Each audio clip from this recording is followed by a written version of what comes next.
In 2020, Joe Biden infamously told popular black radio host Charlemagne Lagarde, if you have a problem figuring out whether you're for me or Trump, then you ain't black. In 2024, Biden is still disconnected from reality, according to black conservatives from nationalcenter.org's Project 21. Our first guest says that this is particularly so with Biden's continued fervent support of abortion on demand. Indeed, Roe v. Wade was instrumental to the genocide of countless millions of black babies throughout our nation, and the black community was hardest hit by the effects of abortion. Joining us now to break it all down is nationalcenter.org Project 21 member Martin Baker. Martin, welcome back to State of the Nation. Thank you for having me again. What are you and your colleagues saying in response to Joe Biden's comments supporting abortion in his State of the Union address?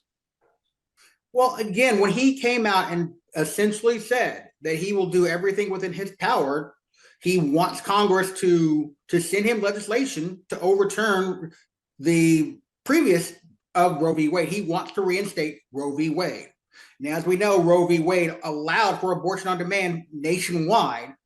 And we feel that because of the fact that 37% of all abortions that are performed in the United States are to black babies, that's a bit problematic considering that we're only now 13% of the population. Yeah. I mean, what percent of it's hard for me to even imagine what our society would look like if we hadn't had this for the last, decades. I mean, what's your sense as to what a loss that has been to our nation? We're looking at a loss of potential representatives, potential congressmen, maybe even a future president, doctors, lawyers, name the profession. When you're losing, realistic studies show about 20 million black babies have died under the abortion knife since Roe v. Wade first came into play. Well, I think it's more than that. I think the number's 60 million in total. I was trying to be generous with those numbers. That was an attempt at generosity. But the realistic thing of it is that regardless whether it's 20 million or 60 million, those would have been citizens of the United States of America. Those would have been people who could have been active in uplifting the economy, adding their voices to the conversation, contributing members of society. Well, if you look, for example, at Dr. Ben Carson's life story, that's someone, if you presented someone with that fact pattern, single mother, number of children already, economic distress, etc., most Democrats would say, yeah, that baby really should be aborted. And the world would have been denied the neurosurgeon that separated conjoined twins that shared a cranium. First time it was ever done, the world would have been denied that if Mrs. Carson had chosen to abort young Ben. So you're absolutely right. What has the world lost? We will never know. It is a very sad thing. I always prided myself with calling myself living proof that the American dream is real. And so many other blacks, whites, whomever can say that. So the saddest thing of it is the greatest indictment of it all is that we will never know. It is so much lost potential.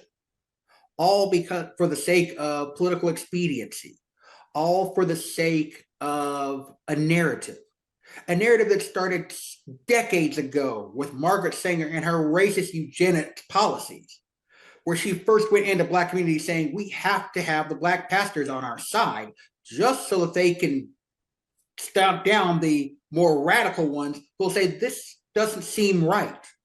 It seems like that we're the main ones on the ends of this. And because of that, let's be real with it. If we're going to be blatantly honest, by right now, and they're looking more realistic by 2030. That's in 6 years that blacks would be supplanted as the largest minority group in the United States by Hispanics because of the rate of abortion.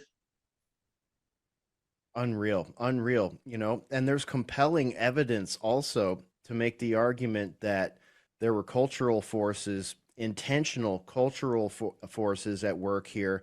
There's many stories about the CIA being involved in promoting gangster culture, Hollywood promoting gangster culture at the behest of others. the three strikes you're out, like many of the things that Joe Biden and Kamala Harris themselves had their fingers in led to a lot of families being destroyed there. What do you think about that aspect? Because this is not an accident, and you brought up Margaret Sanger, and I think this really underlines, these things together really underline the fact that this is a eugenics program that has been running for a long time, and a lot of people don't like to say that or admit that or hear that. Well, they use that innocuous term of reproductive health services. Tell me where ending a life is a health service. Show me where that is anywhere. That's genocide. That's simply, we're eradicating a race. Margaret Sanger referred to blacks as human weeds. And what do you do if you're a gardener? What do you do with a weed? You rip it out so that you hope, and you pull it out by its roots so that it will never take hold in your seed ever again in your soil. You don't want it to. You want it out and you want it gone. That is what essentially Margaret Sanger was saying. And those who support that policy, Adolf Hitler, well, they had Margaret Sanger come to Germany because he so liked the idea. So if that's your crowd that you're hanging with, and then Hillary Clinton got a Margaret Sanger Award. We look at numerous people who did that. And all of them are in support of these reproductive health services. It's almost a nightmare thinking about it. But when you put a pretty name on it, when you put a pretty bow on it, it still is what it is. It's still genocide in the end result. Yeah, it's very interesting how they want people that highlight exactly what happens during an abortion to be arrested. They want the laws that require a sonogram or an ultrasound before an abortion is performed. They want those laws struck from the books.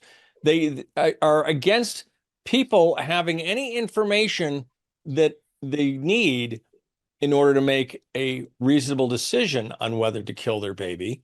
It's just curious. It seems almost demonic in its fervor and its single-mindedness of, we need to kill these babies at all costs. It's almost become the Democrat Party's sacrament. It is, as a person of faith myself, it likens back to the times during the times of Mosaic law, where when they knew that a deliverer was coming, that they were killing the firstborn male child in every household. Yeah. To try to stop it. Are you trying to stop a future deliverer from the lies of the liberal plantation? Are you trying to destroy a future political emancipator? What are you so afraid of that you must use the abortion doctor's knife to cut away from a proud race of people who have contributed to the building of this great nation? What are you afraid of that person may contribute who you don't even know? Well, and I think that's actually touching right to the heart of it. Their Democrat Party is now a party of fear. They can only operate by engendering fear in the electorate, fear of Trump, fear of forces that are greater than anyone, and only the Democrats can protect us from those forces, even though those forces might not pose a threat to us at all. Martin, can't thank you enough for joining us. We'll look forward to our next conversation. You're listening to State of the Nation on today's News Talk, TNT.